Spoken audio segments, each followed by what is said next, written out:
उमेदवारी जी मिळाली, तसा आमचा काही राजकीय वारसा नाही. आम्ही कुठल्याही घराणेशाही किंवा राजकीय घराण्यातून आलेलो नाही. आम्ही एकदम सामान्य कुटुंबातून आलेलो आहे. तर आम्हाला ही फार रंजक कथा आहे आम्हाला उमेदवारी मिळण्याची. खरं सांगायचं बरं, सांगा ना, सांगा, मुक्तपणे सांगा. आम्ही ज्या वेळेला इकडे गावी आलो परत, त्याच्यानंतर आम्ही काम करायला चालू केलं. मी बऱ्याच खेड्यांमध्ये फिरलो. बचत गट असू देत, महिला कामगार महिला असतील, शेतकरी असतील, तरुण जे की शिकतायत आता किंवा बेरोजगार आहेत त्यांच्याशी बोललो. आणि सगळ्यात महत्वाचं म्हणजे की छोटे जे व्यावसायिक आहेत त्यांच्याशी मी बोललो.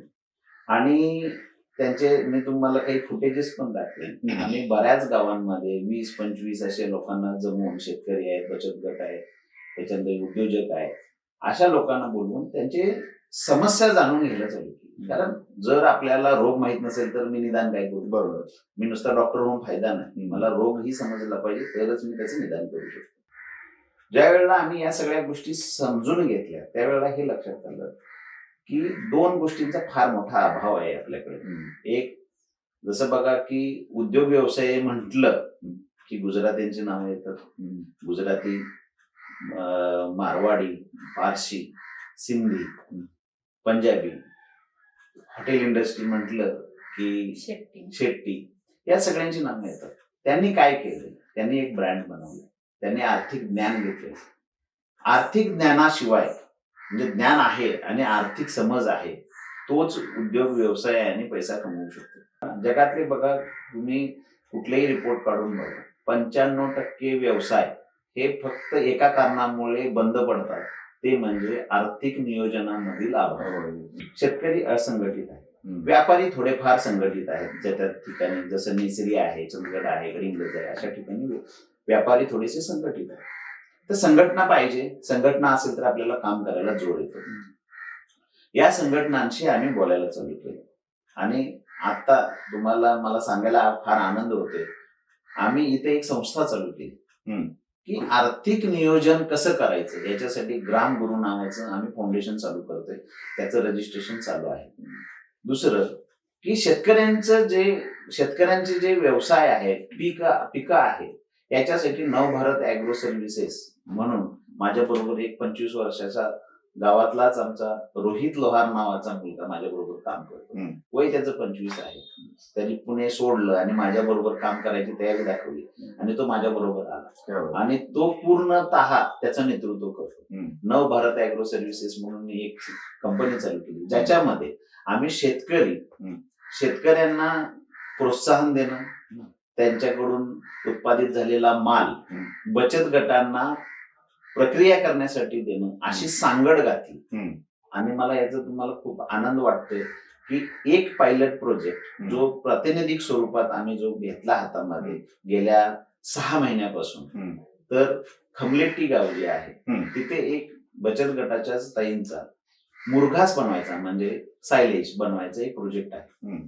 ते गेल्या 5-6 वर्ष मुरघास म्हणजे मक्यापासून जो ओला चारा बनवून साठवणूक केली जाते. पुढे त्याचं 1-1.5 वर्षाचं टिकाऊ क्षमता असते आणि तुम्हाला चाऱ्याचा त्यावेळेला प्रश्न बऱ्यापैकी सुरू होतो. तर त्यांचं गेली 5-6 वर्ष त्या करत होत्या. त्यांच्याबरोबर त्यांचे पती सुद्धा त्यांना चांगल्या पद्धतीनं साथ देत आहेत.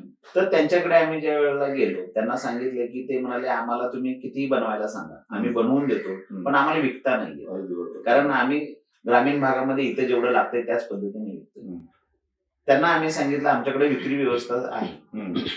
तर विक्री व्यवस्था करण्यासाठी आम्ही काय केलंय, त्याच्यामध्ये मी तुम्हाला सांगतो, एक सॉफ्टवेअर कंपनी, आम्ही IT कंपनी चालू केली आमच्या नेसरीमध्ये. त्याच्यामध्ये काय करतो आम्ही, डिजिटल मार्केटिंग, डेटा अनालिसिस, माहिती तंत्रज्ञानाची वापर करून त्याच्यामध्ये कुठं आम्हाला मार्केट उपलब्ध आहे. आता मी तुम्हाला सांगतो, त्याच प्रोजेक्टचं मटेरियल जे सायलेज मुरघास आहे, तो आम्ही इथं ग्रामीण भागात इथं पिकतोय आमच्याकडे. तर ते आम्ही कुठे विकतो? मुंबई, ठाणे, पुणे, गोवा, कोकण पट्टा, इकडे तुमच्याकडं अहिल्यानगर, म्हणजे आता संभाजीनगर. खमलेट्टी मध्ये जे चालू आहे ह्याचा मुरघास तिकडे जातोय आता. हो, तुम्ही चालू केलेलं आहे? हो. आणि तुम्हाला मी सांगतो, ग्रामीण भागामध्ये इथं जे काही आम्ही लोकलला विकत होतो ते आम्हाला कमी रेटमध्ये विकायला लागायचं. आज आम्ही त्यांना चांगला रेट घेऊन देऊ शकतो. तुम्ही पाहिजे असेल तर तुम्हाला प्रत्यक्ष जाऊन त्यांना भेट देऊ शकता. माझी टीम घेऊन जाईल मी तिथे. जरूर जरूर. आणि आमच्या ऑफिसलाही आम्ही तुम्हाला आमंत्रित करतोय की या आम्ही जे काही ऑफिस म्हणजे कार्यालय चालू केले, कार्यालयाचे 2 भाग आहेत आमचे. खाली आमचा एक मोठा ट्रेनिंग हॉल आहे ज्याच्यामध्ये आम्ही या सगळ्यांना प्रशिक्षण देतोय आणि वरती आमचं आयटीचं ऑफिस आहे. तुम्ही कधी येऊ शकता. खूप छान पद्धतीनं लोक आणि हे सगळे इथले ग्रामीण भागातले सगळे आयटी इंजिनियर आहेत. कुठेही आम्ही त्यांना म्हणजे तिकडून बाहेरून आयात केलेलं नाही. तर ह्याच ग्रामीण भागातून आम्ही ज्यावेळेला चालू केलं त्यावेळेला मी 1 इंजिनियर घेऊन आलो होतो. आज माझ्याकडे 18 इंजिनियर आयटी इंजिनियर इथं काम करतात.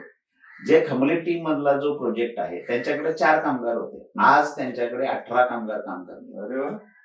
जिथं ते 1000 ते 1200-1500 टन वर्षाला सायलेज बनवायचे ते आज आम्ही त्यांना 5000 टनाची ऑर्डर दिली. ते आम्ही विकून दिली. पुढच्या साठीचं 7000 टन आणि त्याच्या पुढच्या 3ऱ्या वर्षासाठी 10,000 टनाचं अग्रीमेंट आम्ही त्यांना करून दिले. खूपच आशात त्यात बरीच भर म्हणून म्हणजे आम्ही हे करतोय की आता आपण जे सायलेजचं प्रोडक्शन जे वाढवते म्हणजे उत्पादन जे वाढवते तर आपल्या भागामध्ये म्हणजे कमलेटीत आपला जो प्रोजेक्ट चालू आहे तर तिथं मका त्या प्रमाणामध्ये उपलब्ध होत नाही.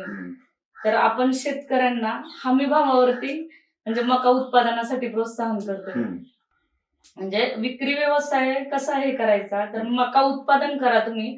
जसं शासकीय हमी भाव असतात सोयाबीन वगैरे ह्या पिकांसाठी तसं आपण शेतकऱ्यांना हमी भाव देतोय की आम्ही तुम्ही जे पिकवाल मका तो आम्ही हमी भावानं विकत घेऊ आणि आमच्यापेक्षा आम्ही जो हमी भाव देतोय त्याच्यापेक्षा जर तुम्हाला कोणी जास्त प्रमाणामध्ये जर भाव देत असेल तर तुम्ही त्यांना विकू शकता.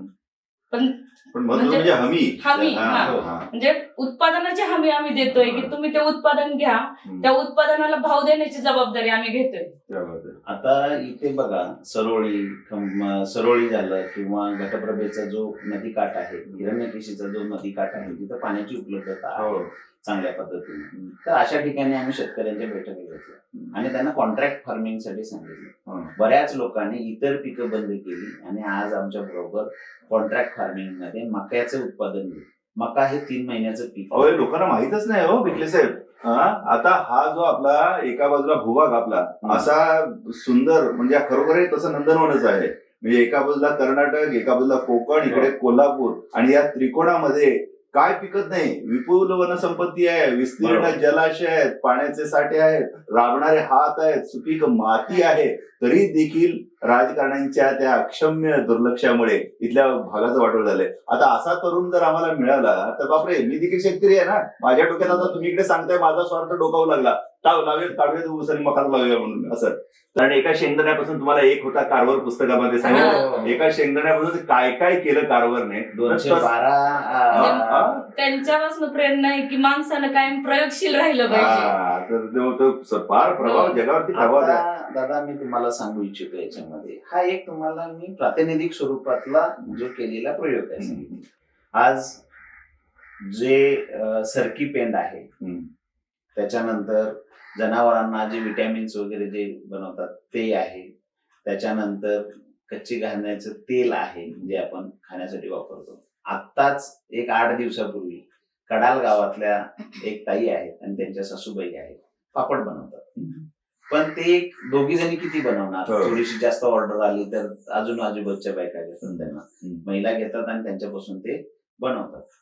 पण त्यांचे मी ज्या वेळेला ह्या सगळ्या गोष्टींसाठी मी हा भाग पिंजून काढत होतो की बाबा काय करू शकतो आपण याच्या गोष्टीसाठी, त्यावेळेला त्या मला भेटल्या. तिथल्या ज्या सीआरपी आहेत बचत गटांची एक ते प्रमुख महिला असतात त्यांना सीआरपी म्हणतात. तर त्यांनी मला तो एक प्रस्ताव दिला. त्यांना आम्ही सांगितलं की तुम्ही मला काही सॅम्पल द्या, मी काही ठिकाणी पाठवतो आणि तुम्हाला चांगल्या पद्धतीच्या ऑर्डर घेऊन देतो.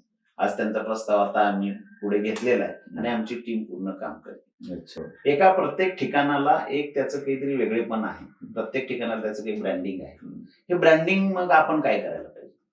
जर मी म्हटलं हेबाळ आहे म्हटलं तर हेबाची बर्फी एक ब्रँडिंग आहे त्याचं. ठीक आहे.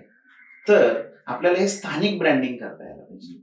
आणि त्या स्थानिक ब्रँडिंगसाठी आम्ही ते प्रयत्नशील आहे. जसं घनसाळ आजरा म्हटलं की घनसाळ हा स्थानिक ब्रँडिंग करून आम्ही जगभर घेऊन जाऊ आणि आजऱ्याचं नाव तिथपर्यंत पोहोचवायचं.